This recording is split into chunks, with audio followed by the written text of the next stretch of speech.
Good afternoon. This is Dr. Anju Singh doing a recording for Chapter 17, Special Senses, and we'll be covering the ear today.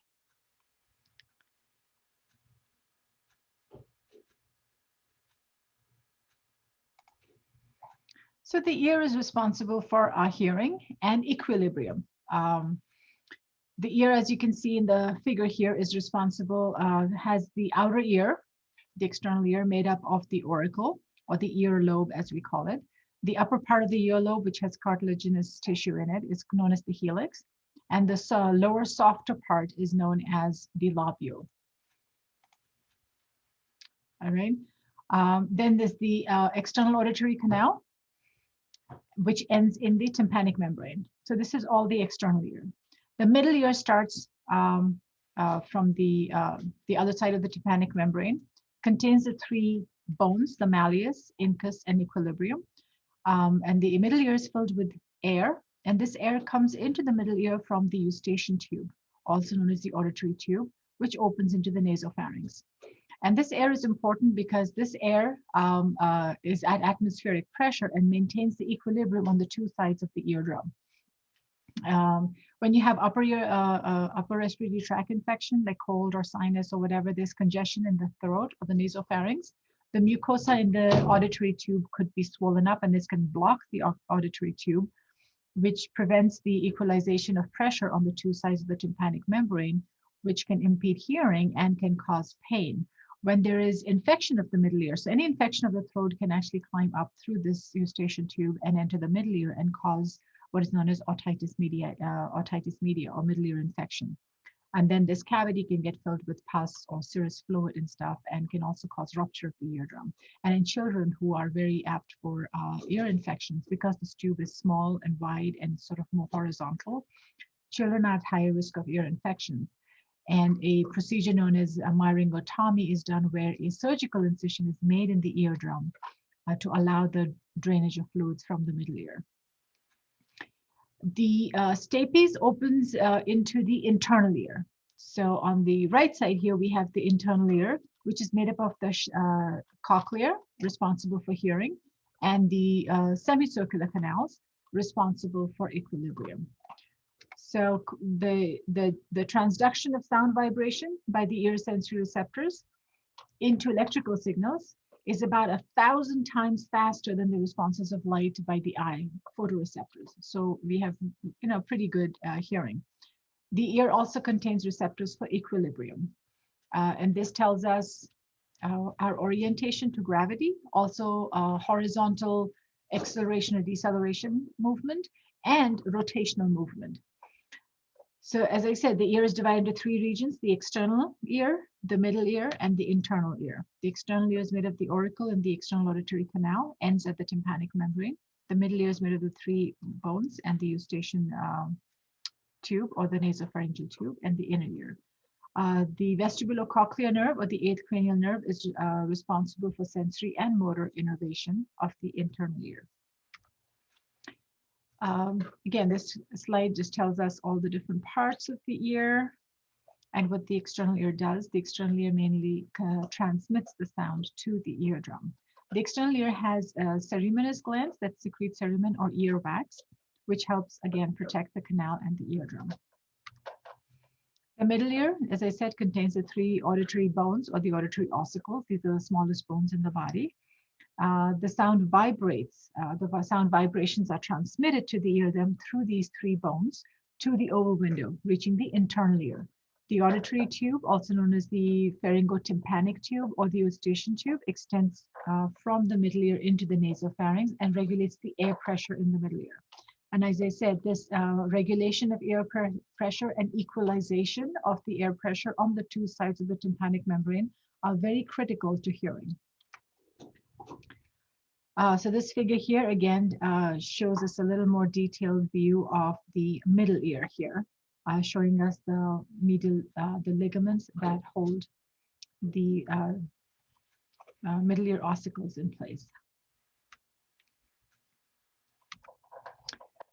The internal ear or the inner ear labyrinth, they contain the cochlea, which translates vibrations into neural impulses that the brain can then interpret as sound. And the semicircular canals, they are responsible for our sense of balance and our equilibrium, and they also communicate with the cerebellum. All right, so this is your inner ear. This round shell part is known as the cochlea, and we'll go more into details about that. And here is your vestibule, the labyrinth. The three semicircular canals, they are all at right angles to each other. So we have the anterior canal, the posterior canal, and the lateral canal. And they're like your X, Y, and Z axis because they're in all three different dimensions at right angles to each other. These canals are held within the bony labyrinth. Inside the bony labyrinth is the membranous labyrinth. The bony labyrinth is filled with the fluid known as the perilymph. And the membranous labyrinth is filled with the fluid known as the endolymph. Where these labyrinths meet the utricle, they are widened. And this is known as the ampulla of the semicircular canal. And this is important because this has the sensory organ responsible for helping us perceive the rotational movement. They finally communicate with the utricle and the saccule. This pink structure here is your saccule. So the saccule, utricle, and semicircular canals are all held within the bony labyrinth, within the vestibule here. And this is filled with the perilymph on the outside, and these are filled with the endolymph on the inside. And this is the oval window where the stapes communicates the sound vibrations are then transmitted in through the oval window. From the oval window, the sound vibrations actually go into the cochlea. The cochlea, as well as you can see, has a cochlear duct inside it. The sound waves are first taken in from this part of the cochlea, transmitted all the way inside, and then they come back out and out through the round window. This window down here is known as the round window. And we'll see a little bit more of that in detail in a little bit. So the vibrations are transmitted from the stapes through the oval window to the cochlea as the fluid pressure waves are transmitted into the perilymph of the saccule of the scala vestibuli, and we'll see what the scala vestibuli is in a minute.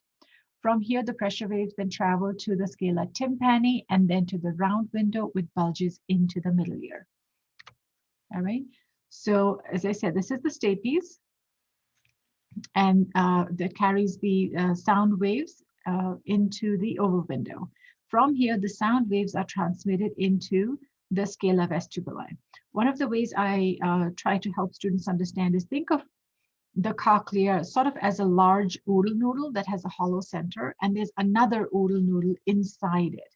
And again, they're not as perfect and round as an oodle noodle, but that sort of helps you understand and break down all the different chambers. And then take these oodle noodles and curl them on in 3.5 turns. That's what the cochlea is kind of sort of like. All right. So the top part of the outer oodle noodle, that's your scala vestibuli. The lower part of the outer oodle noodle would be your scala tympani, and the central oodle noodle would be your cochlear duct. All right. So then you have these layers. So as you go through these layers, this, which was the superior layer that communicates with the oval window, that's your scala vestibuli. So there'll be membranes. The membrane between the scala vestibuli and the upper end of the cochlear duct, that's your vestibular membrane. And the membrane at the lower end of the cochlear duct communicating with the scala tympani, that's your basilar membrane. All right. So it's like one end, each layer of the in the cochlea has a separate name. So here's the vestibular membrane, and the lower one is your basilar membrane. So the sound waves come in from the oval window and they go into the scala vestibuli and are transmitted all the way. Now the scala vestibuli and the scala tympani communicate with each other way on the inside over here. So the two chambers are in communication with each other at this terminal end, which is also known as the helicotrema. The helicotrema. So the transmission of sound waves from the scala vestibuli to the scala tympani by the way of the helicotrema. And this is a cross section through the one of the turns, the outer turn of the cochlea, showing the scala tympani over here, and the scala vestibuli here, and the cochlear duct is kind of squished in between the two of them. And the cochlear duct inside that is our hearing organ known as the organ of Corti. So this is now showing a cross section through all the coils of the cochlear duct. So each of these, one is one coil, if you will, right? So you have the scala tympani, scala vestibuli, and your cochlear duct in the middle. And the cochlear duct inside it has your spiral organ of Corti. And inside these are your hair cells responsible for hearing, which are innervated by the the cochlear division of the vestibular cochlear nerve. The other one is the vestibular division. This is responsible for sense of rotation. And we'll get to that in a bit. This is responsible for your rotation, your equilibrium. And we'll talk about that in a little bit.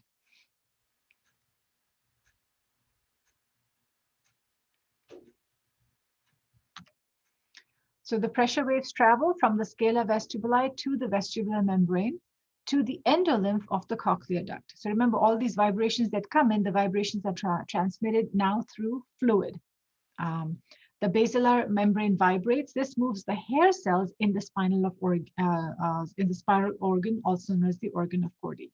And these hair cells are your receptors. They generate the action potential that is then taken up into the cochlear nerve. So this is a detailed diagram of what the organ of Corti looks like. So this is inside the cochlear duct. So inside the cochlear duct, you have this is the basilar membrane. These are the hair cells. You have the outer hair cell. These are the stereocilia, and up here is your tectorial membrane.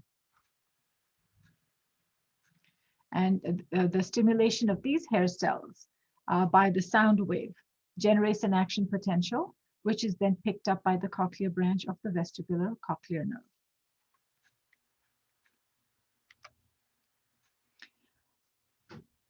So this is again a quick diagram showing you how sound is transmitted. So this is the external auditory canal over here. The sound waves come in and vibrate the tympanic membrane or the eardrum.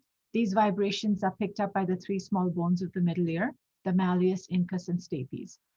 Stapes, through the oval window, transmits the sound waves into the scala vestibuli. Scala vestibuli, so the perilymph in the scala vestibuli transmits the impulses or the waves along the 3.5 turns of the cochlea. Now, along this turn, the hair cells within the cochlear duct, they get stimulated at different frequencies along the length of the cochlear duct. And that's one reason why all sound waves must travel through the entire 3.5 turns of the cochlea, because the hair cells get stimulated at different wavelengths. And then at the terminal end of the coils is your helicotrema, where these impulses are then now taken from the scala vestibuli into the scala tympani and come back out and out the round window, which again bulges into the middle ear. And as it does that, it stimulates the hair cells inside the cochlear duct. The cochlear nerve fibers form the cochlear branch of the vestibular cochlear nerve, which is the 8th cranial nerve. The axons will then synapse with neurons in the cochlear nuclei of the medulla oblongata, so they go into your brainstem. The impulses travel to the medial geniculate nucleus of the thalamus. Again, remember, thalamus is your grand relay station. Everything pretty much relays there. And finally end in the primary auditory cortex of the cerebral cortex in the temporal lobe. All right, so this is a figure showing how the vestibular cochlear nerve relays here in the medulla oblongata, and then comes and relays into the thalamus, and finally into the auditory cortex of the cerebral cortex. The equilibrium or sense of balance exists in two forms. One is static equilibrium. That is when you're standing still. How do you maintain your body's position? How does your body know whether, either you're standing upside or you're hanging upside down? So as a relative force of gravity. So gravity plays a huge role in sort of helping us understand our body's position. And we've talked about proprioceptors. and kinesthetic receptors in the somatic system, in our joints and bones. And we also have receptors in our ear that help us know our body's position in reference to gravity. And then we have dynamic equilibrium when the body is moving. So this is maintenance of the body's position in response to movement. And that too, we have two separate movements. We have horizontal movement, that is acceleration and deceleration. Like how when you're sitting in the car, how do you know the car is moving forward and backward, even with your eyes closed? You can tell that partly from your receptors in your labyrinths. And then there's rotational movement. So when you sort of stand and spin around in circles, that sense of dizziness that you get is from our vestibular nerve. So the vestibular apparatus, this is the organ that maintains equilibrium. It includes the saccule, utricle. Both of these have otolith organs and semicircular canals. Otto is ear, lith means stone, and we'll talk about what otolith means in a second. Why are we talking about stones in our ears? Okay, so otoliths are calcium carbonate crystals. So they're not really stones, but they are more like crystals. The walls of the utricle and saccule contain a macula, and the two maculae are receptors for static equilibrium. So we'll see here in a minute how these otoliths or the crystals help us get our orientation to the body. So the otolith membrane sits on top of the macula. Movement of the head causes gravity to move it down over the hair cells. The hair cells then synapse with neurons in the vestibular branch of the eighth cranial nerve or the vestibulocochlear nerve. So this is what's in the utricle and the saccule. This is your membrane. These are the hair cells. And then you have the cilia coming out of the hair cells, which are embedded in a gel. This is the otolithic membrane, which is a gel-like structure. On top of the gel-like structure are our otoliths, or the crystals. So you see how, if you can think about a gel, like when you make jello, and you put something like crystals on top of it, like nuts on top of it. And then when there's horizontal movement, these crystals will sort of have a force on them, presuming gravity or ground is down here. These crystals will have a force on them. And when there's horizontal movement back and forth, this gel vibrates back and forth, especially because there's these crystals on top of them. That then stimulates these cilia, which triggers an action potential within the nerves, which is carried by the vestibular branches of the vestibulocochlear nerve. All right, so this is your horizontal movement in relation to gravity and acceleration and deceleration movement, not your rotational movement. So this is again a slightly detailed diagram showing you the otoliths or the crystals on top, the membrane, the otolithic membrane, which is more like a gel-like structure. And then you have these hair bundles, kinocilium and sternocilia. These are your receptor cells, the hair cells, and then the supporting cells that keep them insulated from each other. And finally, the axons of the vestibular branch of the vestibulocochlear nerve. Now coming on to the semicircular canals. As I said, the three semicircular canals are perpendicular to each other. They are responsible for rotational movement or your dynamic equilibrium. The ducts all lie at right angles to each other, which allows us for rotational acceleration and deceleration. So you know in which direction the body is moving.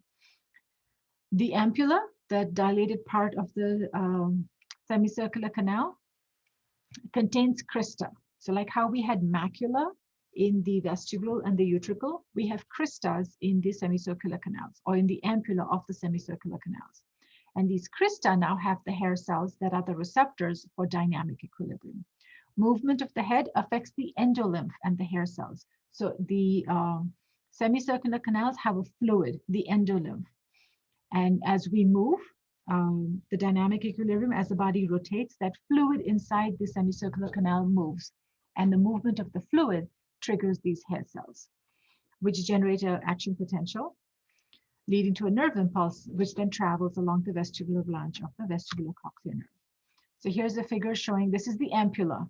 inside the ampulla, the dilated part of the semicircular canal. So the canals are filled with endolymph, and depending on which direction the body is moving, that specific ampulla will get stimulated, or the crista in that specific ampulla will get stimulated. So this is the ampullary nerve. This is showing you the crista made up of the supporting cells and the hair cells. And you can see these are the hair bundles going out. This is the cupula on top of it. And this is surrounded by endolymph. All right. So when there's rotation movement, this endolymph moves. And as the endolymph moves, it moves this cupula, which then passes on that movement, or it is perceived. The movement is perceived by these hair bundles, which triggers an action potential in the hair cells, which is carried by the vestibular nerve. And then the vestibular nerve, again, as you know, is responsible for equilibrium. So it synapses with a lot of the basal nuclei, and I don't need you to know the names of all of these nuclei. The important thing here to know is that this nerve also is connected with the three nerves that supply the external ocular muscles. The oculomotor nerve, trochlear nerve, and abducer nerve. And that's why when people have labyrinthitis or infection in the inner ear, or they have nystagmus, a lot of inner ear pathologies will manifest clinically as nystagmus. Nystagmus is a quick back and forth movement in the eye. People who have vertigo can have nystagmus, and that's the connection between the inner ear and movement of the eye. And same thing when you're traveling, when you're sitting in the car and you are looking at things outside, your eye is constantly moving back and forth and back and forth. And that causes motion sickness and the sense of dizziness because of this common innervation between the two. And then there's relay in the thalamus, which then finally is projected to the vestibular area of the cerebral cortex. This table again gives us a quick outline of all the structures and their function. I think we've covered all of this, so I won't spend a lot of time going into details. You all can read that. I will show you these. These are just figures showing you detailed structure of the ear and the labyrinth. I will not be asking questions on development of the eye and the ear, so we can skip that. And so at the end, again, we talk about what happens with aging to special senses. Around the age of 50, the sense of smell and taste are affected by aging. The receptors start losing their regeneration abilities. So it is, regeneration is slow. Remember, we talked about a lot of these receptor cells get replaced on a regular basis. So that regeneration is not as efficient as we age. Around the age of 40, the lens begins to lose its elasticity.